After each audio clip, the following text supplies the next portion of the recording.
Et bien le bonsoir à tous, Ohayo gozaimasu à tout le monde, j'espère que vous êtes en forme, c'est le principal. On se retrouve aujourd'hui pour une nouvelle vidéo dans laquelle je vais vous partager 5 threads d'horreur Reddit qui seront racontés à la première personne. Cette fois-ci j'ai sélectionné des histoires un petit peu étranges, un petit peu mystérieuses, donc j'espère que ça va vous plaire. Je lance le générique et je vous souhaite un très bon visionnage.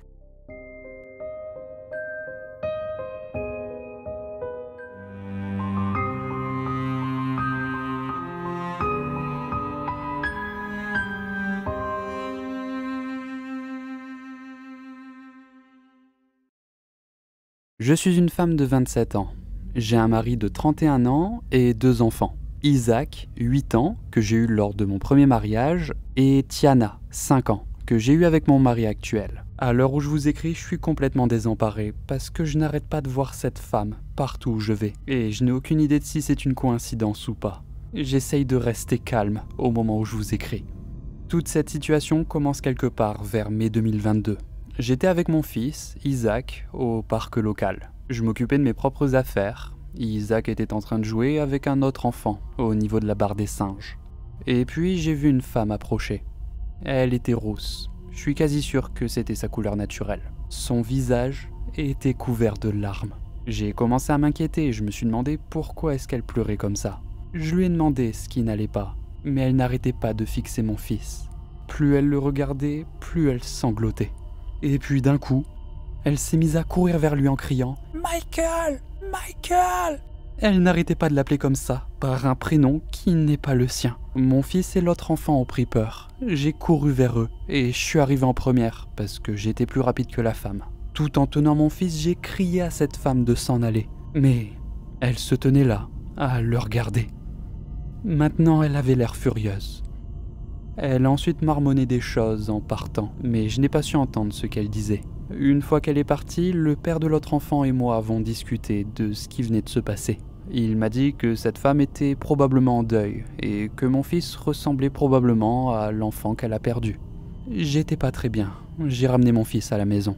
Depuis ce jour, j'ai toujours peur d'emmener mes enfants dans un espace public, bien que mon mari arrive quand même à me rassurer. Avance rapide au 2 juin 2022. Je reçois un appel de l'école m'indiquant qu'une femme, qui était une nouvelle bénévole pour le service du déjeuner, n'arrêtait pas de dire que mon fils était son ours Mikey et qu'elle le cherchait depuis des années. Un autre bénévole qui travaillait avec elle a préféré le signaler et c'est pour ça que l'école m'a appelé. Quand j'ai entendu ça, j'étais terrifié. Ça ne pouvait être que cette femme. Je suis immédiatement allé chercher mes enfants à l'école. Tant pis s'ils ont manqué des cours. Lorsque j'ai appelé l'école le jour suivant, ils m'ont informé qu'elle n'était plus là. Avance rapide à la semaine dernière, le 13 juillet 2022.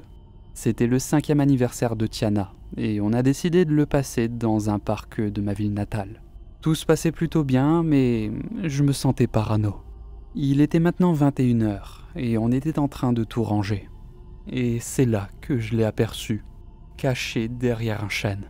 Je me suis mise à hurler en courant dans sa direction, mais elle a réussi à s'enfuir. Depuis, je ne l'ai pas revue, mais j'ai le sentiment que ce n'est pas la fin de cette histoire.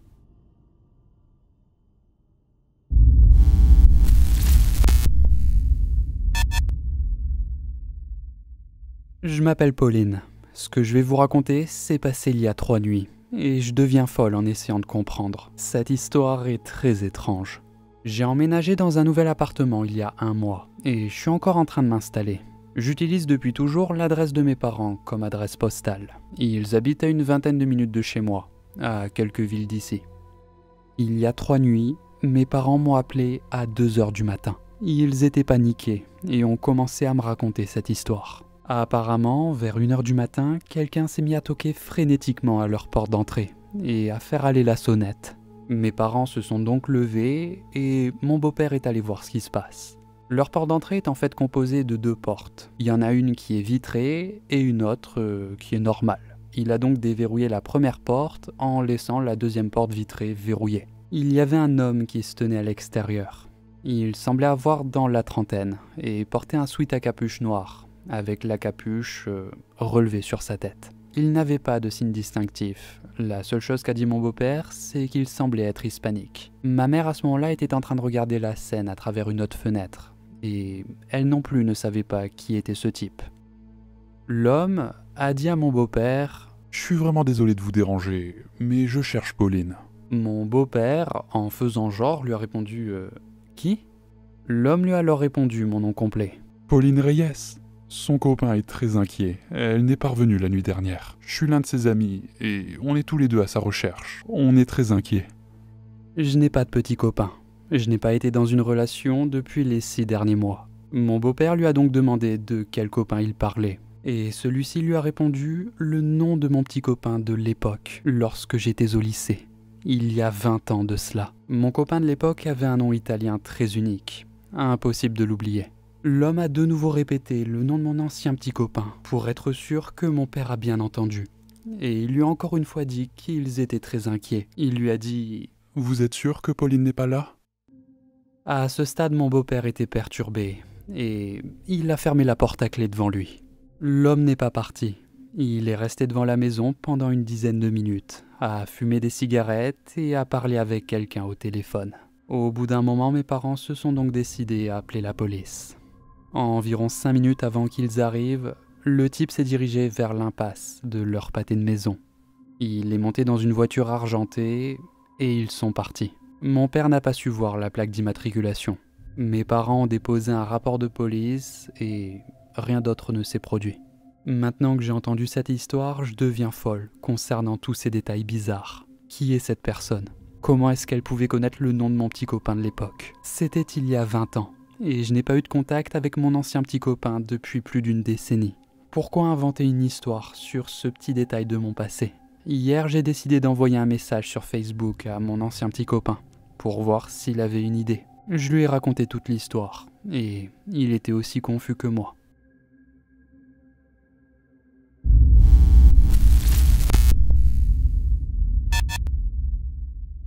C'était mon tour d'emmener mes enfants à la chasse aux bonbons pour Halloween. L'année dernière, c'était ma femme qui s'en était chargée, et chaque année on alterne. Un coup c'est elle, un coup c'est moi. Généralement, j'attends dans la rue, en attendant que mes enfants vont chercher les bonbons dans les différentes maisons. Après environ une demi-heure d'activité, on est arrivé à l'un des endroits les plus populaires pour la collecte de bonbons. C'est une rue du voisinage où il y a beaucoup de décorations sympas, d'animatroniques sur les pelouses des gens, donc j'étais un peu distrait. Je surveillais moins bien mes enfants. À un moment donné, ils sont revenus d'une maison, accompagnés d'une autre petite fille, qui faisait à peu près la même taille que ma fille. Elle portait un masque bizarre, un truc fait maison, avec de la découpe en carton ou quelque chose comme ça. Ma fille m'a demandé si elle pouvait faire la chasse aux bonbons avec nous. Alors, j'ai accepté, et on a continué ensemble, en groupe. Je ne savais pas qui était cette fille, mais j'ai supposé que c'était l'une de ses amies de l'école. Alors qu'on continuait, j'ai remarqué un grand gars qui nous suivait. Il portait un masque de chat en colère. C'était assez effrayant pour être honnête. Je me suis dit qu'il devait être le père de cette fille, donc j'ai essayé de discuter un petit peu avec lui. Je lui ai sorti quelque chose comme « Super temps, hein ?» Il ne m'a pas répondu. Il s'est tenu là, à me regarder pendant que nos enfants montaient les escaliers de la prochaine maison. J'ai fait une nouvelle tentative. Je lui ai dit « C'est ta fille ?» Il a hoché la tête, sans même pas dire un mot. Bon, je me suis dit qu'il ne devait pas être d'humeur à parler, alors j'ai arrêté. On a continué pendant une quinzaine de minutes, et puis mes enfants sont revenus, et ils m'ont dit qu'ils voulaient rentrer. Ça m'a un petit peu surpris, parce que ça faisait pas si longtemps que ça, et leur sac n'était rempli qu'aux 3/4. Mais bon, dans tous les cas, j'ai accepté. J'ai dit au revoir au gars et à la petite fille en leur faisant signe, et on a commencé à marcher vers la maison. Alors qu'on s'éloignait, j'ai jeté un coup d'œil dans leur direction, et j'ai vu que l'homme et la petite fille n'ont pas bougé. Ils se tenaient juste là, à nous regarder, alors qu'on s'éloignait. Au moment où on a tourné au coin de la rue, j'ai de nouveau jeté un œil dans leur direction, et ils n'ont pas bougé. Ils étaient encore en train de nous fixer. À ce moment-là, j'ai demandé à mes enfants « Alors, c'était qui cette fille ?» Ma fille m'a regardé d'un air perplexe, et elle m'a répondu « C'est ton ami ?» « Comment ça, c'est mon ami ?» Je lui ai répondu. Elle m'a expliqué qu'apparemment la fille avec le masque en carton s'est approchée d'eux et elle leur a dit qu'elle était l'une de mes amies. Elle leur a dit qu'elle était trop timide pour me demander si elle pouvait se joindre à eux pour faire du porte-à-porte, et elle voulait que ma fille demande à sa place. J'ai rigolé en entendant cette histoire. J'ai demandé à ma fille pourquoi elle a pensé que j'étais son amie. Ce n'est pas possible, je n'ai pas d'amis enfant.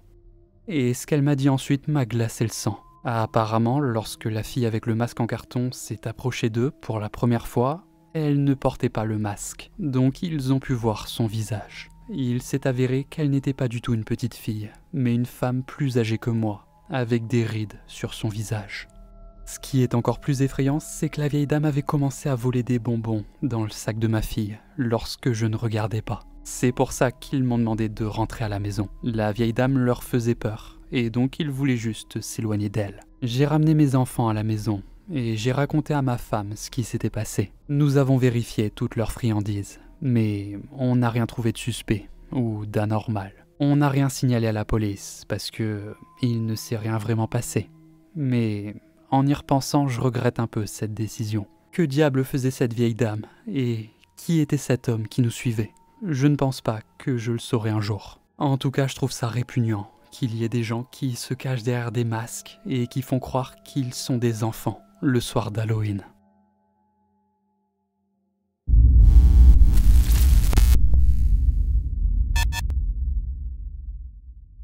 Cette histoire s'est passée il y a 11 ans, lorsque j'allais au lycée, et c'est l'une des choses les plus étranges que je n'ai jamais vécues. Il est important de noter que ça s'est passé à la mi-décembre. Je viens de l'Iowa, et en hiver, les nuits sont très froides. Pour vous dire, il vaut mieux pas rester coincé dehors. En plus, avec toute la neige qui tombe, vous risquez de mourir de froid. Enfin bref, ce soir-là, j'étais avec mon meilleur ami. On était en train de chill dans le sous-sol de ma maison. On passait juste une nuit d'hiver banale à jouer aux jeux vidéo. Il n'y avait personne d'autre dans la maison. Après le travail, ma mère est directement allée dans un bar avec des collègues pour boire un verre. Du coup, avec mon meilleur pote, on a décidé de profiter et de se servir dans la réserve de vin de ma famille. Alors qu'on était assis en train d'ouvrir la première bouteille, j'ai entendu la porte de garage s'ouvrir et se refermer. À ce moment-là, je me suis dit « Oh merde !» Je me suis mis à chercher un endroit où cacher la bouteille. Je croyais que ta mère était sortie pour la nuit. Ouais, c'est ce qu'elle m'a dit, j'ai répondu à mon pote. J'ai ensuite entendu quelques bruits de pas, et puis j'ai entendu... Miusambu, y a quelqu'un ? D'en bas, j'ai crié « Ouais, on chill juste dans le sous-sol !» J'entends quelques pas de plus de la porte de garage aux escaliers, et puis elle crie « Est-ce que tu peux venir m'aider ? J'ai besoin de toi là-haut !» Et j'ai répondu « Donne-moi une minute !» Ensuite, il y a eu un silence d'une vingtaine de secondes. Et puis elle a dit « Y a quelqu'un avec toi en bas ?» D'un ton plus préoccupé et sérieux. Mais il y avait quelque chose d'étrange. Dans notre famille, on ne se préoccupe pas de savoir si quelqu'un est présent ou pas, parce que notre maison est très ouverte. On est tout le temps en train de recevoir de la visite de nos amis, de notre famille, et il y avait un truc étrange dans sa voix. Je n'arrivais pas à mettre le doigt dessus. C'était bien la voix de ma mère, mais il manquait quelque chose. Troublé par ce qu'elle m'a dit, j'ai répondu « Juste Colton ». Après lui avoir crié ça, j'ai trouvé un bon endroit pour cacher la bouteille, et j'ai commencé à monter les escaliers. En montant les escaliers, je me sentais bizarre. Il y avait un silence oppressant dans la maison. Quand je suis arrivé en haut, j'ai regardé vers la porte de garage et vers la cuisine qui se trouve juste à côté. C'était le noir complet. Il n'y avait aucune lumière d'allumée. Je me suis dirigé vers la cuisine et j'ai crié « Maman ? T'es où ?» Mais pas de réponse. À ce moment-là, j'ai senti un très mauvais pressentiment m'envahir. Ça m'a donné une grosse poussée d'adrénaline. J'ai couru jusqu'aux escaliers, en attrapant mon manteau au passage. Et je les ai descendus en panique. En arrivant en bas, Colton m'a demandé « Qu'est-ce qui se passe ?» Je lui ai rapidement répondu que ma mère n'est pas à la maison, et je me suis mis à chercher frénétiquement mes clés de voiture. « De quoi ? Mais tu lui parlais il y a même pas une minute. » Je pouvais voir la confusion sur son visage. Je lui ai répondu qu'il n'y a personne en haut, et qu'il faut qu'on se casse immédiatement. Je me suis dirigé vers la porte arrière qui donne sur le jardin.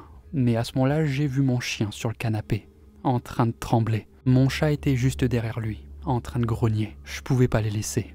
Quelque part, je savais que si on partait, il leur arriverait quelque chose. « Bon, on se casse ou quoi ?» Colton m'a demandé, complètement confus. « Mec, je peux pas les laisser. Il y a un truc vraiment bizarre. Je vais appeler ma mère. » J'ai sorti mon portable et je l'ai appelée.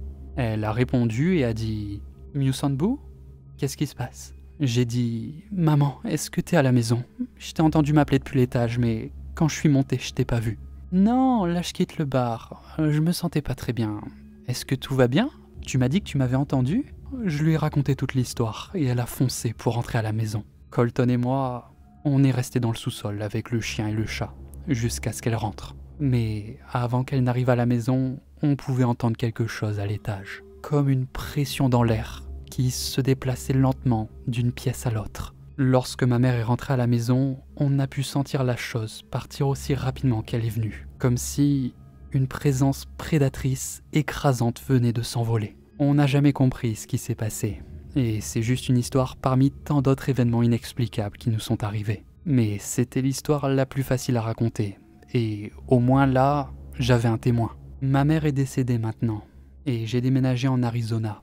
Mais à chaque fois que je retourne dans l'Iowa et que je vois Colton, il est toujours effrayé par ce qui s'est passé.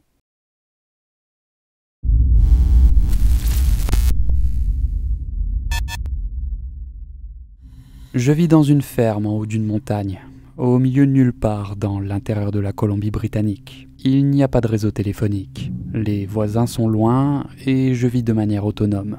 Ma caravane se trouve à côté d'une grange, qui est entourée de 360 degrés de forêt. Il y a quand même une petite route qui mène à ma propriété. La montagne en question s'appelle le mont Ida. Elle a une longue histoire avec les peuples autochtones de la région. Depuis mon enfance, j'ai entendu plein d'histoires sur cette montagne. Et pour faire court, le résumé de ces histoires, c'est que la montagne serait dangereuse à cause des esprits qui y habitent. Beaucoup de choses étranges ont été vues et se sont passées sur cette montagne. Mais bon, pour ma part, je ne suis pas un adepte du paranormal. Hier soir, vers 22h45, j'ai entendu 3 séries de sirènes passer rapidement sur la route principale. Ici, on n'entend jamais de sirènes. En 15 ans, je n'en ai entendu qu'une seule, et c'était plus tôt cette semaine. À ce moment-là, je me suis pas vraiment inquiété, mais je me suis demandé ce qui se passait. Environ 30 minutes plus tard, l'électricité a été coupée. J'étais déjà dans mon lit à ce moment-là. Les lumières étaient éteintes, et je m'en suis rendu compte parce que je n'avais plus de Wi-Fi. Ça m'a un petit peu inquiété, parce que sans Wi-Fi, je ne peux pas appeler de l'aide, et je suis tout seul. J'ai commencé à stresser, parce que s'il y a un incendie, je ne pourrais pas appeler les pompiers. Donc j'étais là, dans mon lit, dans le noir, et puis soudain, j'entends un cri aigu et fort, comme un enfant qui vient de tomber de son vélo. J'entends des pleurs hystériques provenant de ce qui semble être un petit enfant. À ce moment-là, mes chiens sont devenus fous à ma porte d'entrée. Si vous connaissez les pumas, vous savez qu'ils peuvent souvent imiter les pleurs d'un enfant. Et ça de manière effrayante. Alors que j'étais allongé là et que la tension montait, je me suis dit que ce n'était qu'un puma. Rien de plus. Mes chiens ont fini par se calmer. Et alors que je tentais de m'endormir, j'ai entendu un autre bruit. C'était un son inhumain que je n'avais jamais entendu de ma vie. Ça ressemblait à un mélange de tous les monstres de films d'horreur, mais en un seul. Je ne peux même pas le décrire. C'était environ 5 secondes de hurlements purs, comme une banshee démoniaque avec les cordes vocales d'un T-Rex. Le son était si fort qu'il a fait trembler mon lit. On aurait dit qu'il y avait une base de concert cachée dans la forêt. Je pouvais sentir les battements de mon cœur à ce moment-là. Mes chiens étaient en train d'aboyer férocement vers la porte. Ils grognaient en montrant les dents, comme si ce qui venait de crier était de l'autre côté. Je ne savais pas quoi faire. Je ne pouvais appeler personne. Je n'avais pas le courage de me lever pour aller enquêter. D'autant plus qu'il faisait froid en plein hiver. Je me trouvais juste là, allongé dans l'obscurité, complètement terrifié. Je me contentais de vérifier mon téléphone toutes les 30 secondes pour voir si le Wi-Fi était revenu. Heureusement, après ça, il ne s'est rien passé de plus. Avec la fatigue du stress, au bout d'un moment, j'ai fini par m'endormir. Au réveil, ce matin-là, tout était revenu normal. Plus rien d'étrange. L'électricité était revenue. J'ai fait un post dans le groupe Facebook local, et personne dans la région n'avait entendu quoi que ce soit. Seuls quelques-uns comme moi avaient également perdu l'électricité. Alors à vous de juger, qu'est-ce que c'était? Un puma en chaleur? Un Bigfoot sortant d'hibernation? Un fantôme autochtone millénaire qui voulait me chasser de ses terres? Je n'ai aucune idée de ce que ça pouvait être. Petit update. Pour commencer, il a été confirmé que les sirènes et la coupure de courant étaient dues à un accident de voiture sur un poteau électrique, un peu plus loin sur la route. Et étrangement, j'ai également découvert que la sirène que j'avais entendue la semaine dernière était également liée à un accident de voiture, mais qui avait eu lieu presque au même endroit. Croyez ce que vous voulez. Pour tous ceux qui en parlent, oui, j'ai bien un générateur. Mais le problème, c'est qu'il était dans la grange avec le routeur Wi-Fi. Je n'allais clairement pas sortir dehors pour m'amuser avec le générateur. J'ai vérifié les alentours, et je n'ai pas vu de traces, ni rien d'intéressant à signaler. Alors est-ce que c'était un puma? Comme je l'ai dit, le premier cri était à mon avis celui d'un puma. J'ai entendu pas mal de pumas tout au long de ma vie, et ils ont fait beaucoup de bruits étranges. Mais pour ce qui est du deuxième cri, j'ai vraiment du mal à accepter que ce soit un puma. Les amis, c'est donc la fin de cette vidéo, j'espère qu'elle vous a plu. Avant de partir, n'hésitez pas à lâcher un like, parce que voilà, ça aide beaucoup pour la chaîne. Toutes les histoires que je vous ai racontées sont considérées comme vraies, mais après voilà, il n'y a aucun moyen de vérifier, donc prenez ces histoires avec un certain recul. Voilà, j'aime bien le préciser. Et voilà, sur ce, on se retrouve très bientôt pour de prochaines histoires. Donc très bonne soirée à tous, et je vous dis à la prochaine.